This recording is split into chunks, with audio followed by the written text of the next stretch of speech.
Our brave armed forces. एक और बड़ी खबर, विदेश मंत्री का इनकार। ट्रंप के दावे से ईरानी विदेश मंत्री ने इनकार कर दिया। देखिए, जिसका मैं जिक्र कर रहा था, इजराइल के हमला नहीं करने पर ही ईरान रुकेगा, ये साफ रुका गया यहाँ पर। ये बड़ी खबर है, ईरान के विदेश मंत्री का ये साफ कर दिया है। इजराइल को उसके आक्रमण के लिए सजा देने के हमारे शक्तिशाली सशस्त्र बलों का सैन्य अभियान सुबह 4 बजे तक जारी रहा। सुबह 4 बजे तक ये उन्होंने लिखा है यहाँ पर, और उन्होंने साफ कर दिया सैन्य अभियान बंद करने पर अभी सहमति नहीं है। सैन्य अभियान बंद करने पर अभी कोई सहमति नहीं है। इजराइल को अटैक पहले रोकने होंगे। इजराइल जब अटैक अपने रोकेगा उसके बाद ही ईरान मानेगा। ये एक बड़ी अड़चन यहाँ पर बन सकता है, क्योंकि डोनाल्ड ट्रंप पहले ईरान से कह रहे हैं कि वो अटैक ना करे 12 घंटे, उसके बाद 12 घंटे बाद इजराइल की तरफ से कोई अटैक नहीं होगा। लेकिन इजराइल की तरफ से एक बार फिर से कैसे खबरें आई हैं कि वहां पर ईरान के एक और साइंटिस्ट को उन्होंने मार दिया है। ईरान के एक और साइंटिस्ट को उन्होंने मार दिया है। और इसके बाद सुबह 4 बजे तक ईरान की तरफ से लगातार इजराइल पर अटैक होते रहे। बाकायदा इसकी बात खुद ईरान के विदेश मंत्री अब्बास अरागची कह रहे हैं। लेकिन सवाल इसको लेकर जो कुछ भी इस वक्त घट रहा है मिडिल ईस्ट में, खासतौर पर ईरान इजराइल वॉर के बीच में, वो क्या घट रहा है। ट्रंप ने सीजफायर का ऐलान किया, लेकिन इजराइल और ईरान की तरफ से जवाब का इंतजार किया जा रहा है। और ये देखिए, अब्बास अरागची का वो ट्वीट इस वक्त आपके सामने सोशल मीडिया अकाउंट पर, जो अब्बास अरागची ने यहां पर लिखा है, इजराइल के हमला नहीं करने पर ही ईरान यहां पर रुकेगा। ये देखिए, as Iran has repeatedly made clear, Israel launched war on Iran, not other way around. As of now, there is no agreement on any ceasefire or cessation. यहां पर साफ उसकी तरफ से किया गया है, नो अग्रीमेंट, इस तरह का कोई अग्रीमेंट सीज फायर को लेकर नहीं हुआ है या हमला करने को लेकर नहीं हुआ है, किसी भी मिलिट्री ऑपरेशन को लेकर। However, provided that the Israeli regime stop its illegal aggression against the Iranian people no later than 4 AM. ये देखिए, सुबह 4 बजे तक जिस तरह के अटैक्स यहां पर हो रहे थे, पहले इजरायली रजीम को रोकना होगा ये हमला, और उसके बाद इस पर कुछ हो पाएगा। We have no intention to continue our response afterwards. हमारा कोई इंटेंशन नहीं है इसे आगे और बढ़ाने का, लेकिन पहले इजराइल को यहां पर अटैक्स रोकने होंगे। The final decision on the cessation of our military operations will be made later, यानी कि जो फाइनल डिसीजन है वो आगे आने वाले वक्त में किया जाएगा। हम किस तरह से अपने मिलिट्री ऑपरेशंस को आगे बढ़ाएं या ना बढ़ाएं। तो साफ यहां पर किया गया है कि पहले इजराइल को अपने अटैक्स यहां पर रोकने होंगे, क्योंकि सुबह 4 बजे तक जिस तरह से तेहरान टाइम के हिसाब से सुबह 4 बजे तक जो अग्रेशन हो रहा था, illegal aggression against the Iranian people, लगातार इजराइल की तरफ से जो तेहरान को अटैक किया गया था सुबह 4 बजे तक, तो लिहाजा इस लिहाज से किसी भी तरीके से कोई सीजफायर तब तक नहीं होगा जब तक कि इजराइल अपने इस तरह का अटैक यहां पर जारी रहेगा। एक बार फिर से उन्होंने इलीगल इसे कहा है।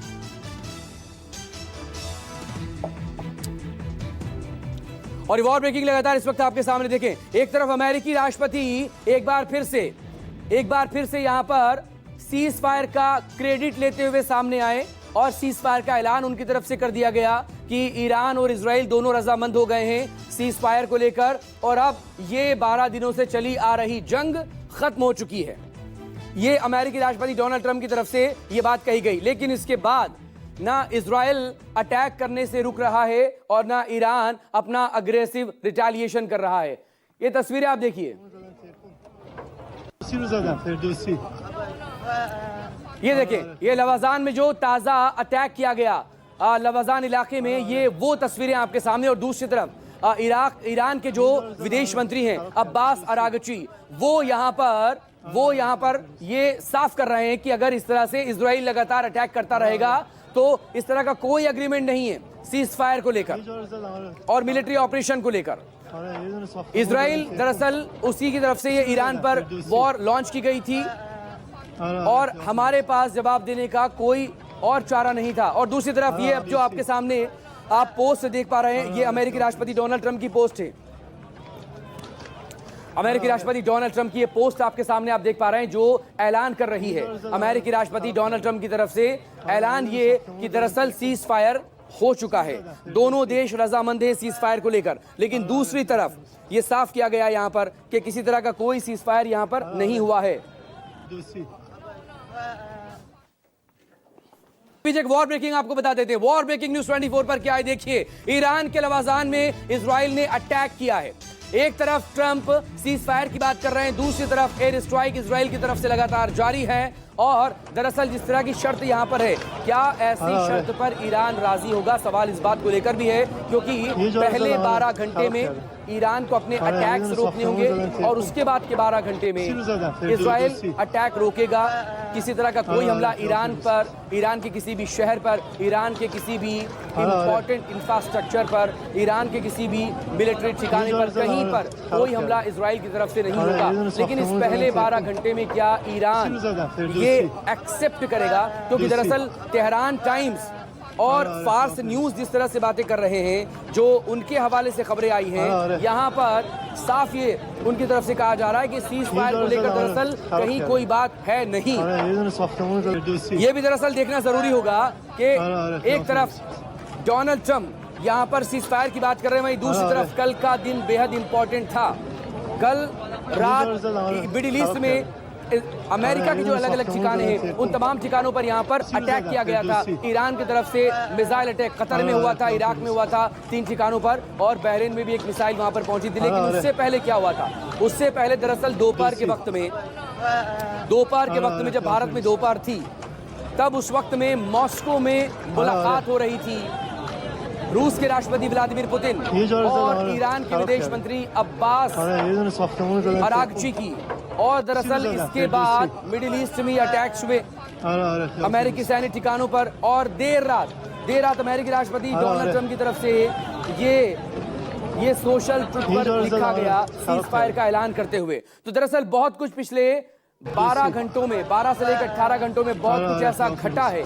और अगर अमेरिकी B-2 बॉम्बर्स के अटैक को लेकर बात करें तो 48 घंटे में ये सीज फायर का ऐलान हो रहा है, क्योंकि पिछले 48 घंटों में बहुत तेजी से हालात बदले हैं। रशिया ने, रूस ने जिस तरह से एग्रेसिवली जवाब यूएनएससी की बैठक में दिया था, दिमित्री मेदवेदेव ने वहां पर साफ कर दिया था अपना रुख। इसके बाद चीन की तरफ से भी नाराजगी इसको लेकर जाहिर की गई थी, लेकिन रशिया का ये पूरा स्टैंड ईरान को लेकर जो रहा, और ईरान के विदेश मंत्री का मॉस्को में पहुंचकर supreme leader Ayatollah Ali Khamenei का लेटर ले जाकर वहां पर जो अपील की गई थी, उसके बाद अपनी सॉलिडारिटी, अपना पूरा समर्थन रूस के राष्ट्रपति व्लादिमीर पुतिन की तरफ से ईरान को दिया गया था। और यही हौसला ईरान को चाहिए था, यही विश्वास, यही साथ ईरान को चाहिए था। और इसी के बाद मिडिल ईस्ट में कतर, इराक और बहरीन में ये अटैक्स किए गए मिलिट्री ठिकानों पर। हालांकि इससे पहले ईरान ने ये साफ कर दिया था इन हमलों के दौरान कि दरअसल उसके जो मित्र हैं, उसके जो दोस्त हैं, ये हमला उस पर नहीं है, यानी कि कतर और इराक पर उन्होंने हमला नहीं किया है। ये हमला दरअसल सीधे तौर पर है अमेरिका पर, क्योंकि अमेरिका ने जिस तरह से अटैक किया था ईरान पर, ये उसका दरअसल जवाब है। ये ईरान की तरफ से कल ही यहाँ पर साफ कर दिया गया था। लेकिन इस सबके बीच अब्बास अरागची क्या कह रहे हैं? Abbas Araghchi, the military operations of our powerful armed forces to punish Israel for its aggression continued until the very last minute at 4 AM. Together with all Iranians, I think